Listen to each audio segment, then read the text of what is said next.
Hi guys, good morning. So nandito na naman tayo sa bubong. Continue with our solar installation. So today, mag-wiring na tayo. Abang na siya para paglagay natin ng solar panel bukas, diretso na lang siya saksak sa MC4 connectors. So, wawiringan na natin siya dito, tapos dito. Abang na lang. So, ang materials na kakailanganin natin ay first, yung solar PV cable natin, yung wire. So, ito nga palang gamit ko, twin core siya, bale. As you can see, nakadikit na yung positive at negative. And then, gauge 10 yung size niya or 6 square millimeter. Ang capacity niya is around 30 amps. So, goods na to siya talaga. Actually, yung panel natin is around 17 amps lang yung IMP. So, mas maganda mag-oversize para safe talaga. At makapal din yung insulation ng solar PV cable. So, goods na goods talaga to. Second, of course, yung ating mga MC4 connectors. So, dalawa yan. Meron tayong male, tapos meron tayong female. Ang positive side sa panel, so positive is red, black is negative. Yung positive side niya is naka-female. So, dapat yung isasaksak natin is yung male na connector. And then, yung negative naman is, dun sa panel is naka-male. So, dapat female yung iaabang natin. Para diretso lang siya salpak bukas pag lagay ng panel. Tapos, of course, dapat kailangan natin ng crimper. So, pang MC4 crimper talaga to. Maximum na is 6 square millimeter. Minimum is 2.5 square millimeter. So, gauge 16 to 10 yung kaya niya. And, yung wire stripper natin. At saka yung mga cable ties. So, bale guys, ito yung diagram ng panel natin. So, ito na siya guys. So, 2S2P yung ating panel placement. So, meron tayong dalawang array ng tigda dalawang panel na naka-series. So, dalawang panel na naka-series sa baba, sa itaas, at dalawang panel na naka-series sa baba. Tapos, i-parallel natin yan later dun sa ating inverter. So, dyan natin aabang yung positive. Tapos, dun naman sa kabila yung negative kasi naka-series yung dalawa. Tapos, dito naman, abang natin, naka-landscape yan, di ba, no? So, abang natin dito yung positive, tapos abang natin dun sa kabila ang negative. Okay, let's go. So, una natin gagawin, lalagyan muna natin to ng MC4 connectors. So, ito yung positive, red, tapos black, negative. Gamit lang tayo ng wire stripper. Dapat konti lang yung wire na strip nyo kasi konti lang kailangan natin for the MC4 connector. Yan siya guys. Tapos yung kabila naman. So dito lagay natin ay male connector. Tapos dito ay female. Ito negative to positive. Okay. Enough na yan. Kuha lang natin ng male.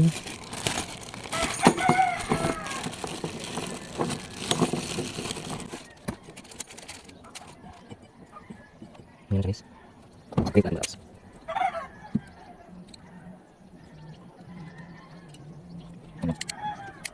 Goods, ganun siya. Tapos, maganda dito. Dapat siya makiklik. Click. Click lang natin. At goods na yan. So, same naman sa kabila. Yung female connector naman nilagay natin dito. So, ito na siya magkabilaan guys. Pero di pa yan mahigpit. So, gagamit tayo ng MC4 wrench. Yung tawag dito. Para higpitan siya. Okay. So, ganyan lang yung isa nandito. Kasi yung isa dito. Tapos, ganyan lang. Hanggang sa fully lock na siya. Ayun. Lock na. Remove natin at mahigpit na yan. So, yan na siya guys. Positive, negative. Tapos, ilalagay na lang natin dyan ang positive at abang dun sa kabila. Dun sa other end ang negative.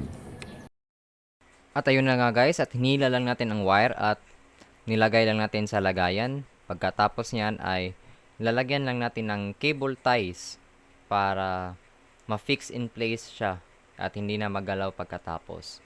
So, twin core pala yung cable, no? So, need nyo lang buwagin yung pagkadikit niya. Madali lang yan. Hilahin lang yan. Pagkatapos ay lagyan ng cable tie sa magkabilang dulo para safe na. So ayan na siya guys. Yun yung negative. So yung positive. So since doon naman sa ibaba yung ating isolator switch, cut lang natin to sa length na hanggang makaabot siya dun sa isolator switch dun sa baba. So heto na siya guys. Ito na wire. Ito yung PV2 natin. So dyan natin siya ilalagay.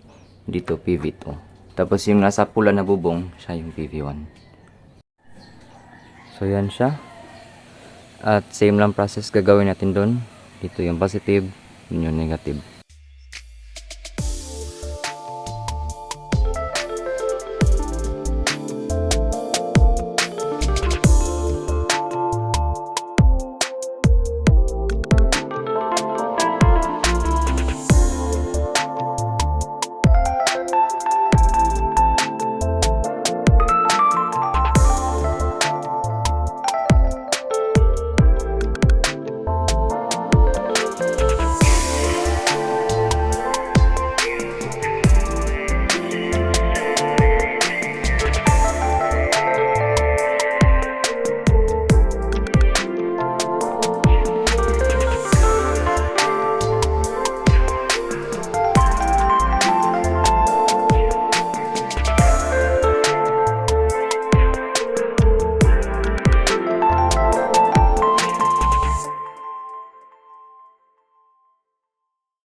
Time check, 7 AM na guys. Finally, natapos na natin.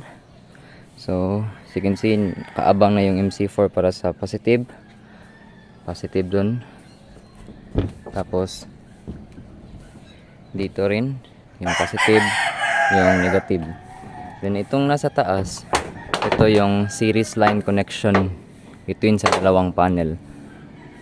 Malayo-layo kasi sila, kasi naka-landscape na ganun.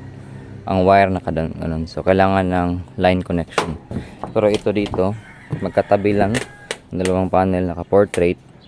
So di na kailangan ng line connection. Maaabot lang ng kanyang built-in na MC4 connector. So goods. Ready na for solar panel installation bukas. So since tapos na tayo sa bubong, dito na naman tayo sa baba. So as mentioned kanina, ito yung PV2 natin. Doon natin ilagay. Doon, positive, negative. Lagyan natin yung MC4 para mag-connect siya. Tapos ito naman yung PV1 natin doon sa may pinakataas na bubong. At siya yung PV1. Doon pa rin positive, negative. So lagyan natin ng MC4 tapos connect natin at ready na siya.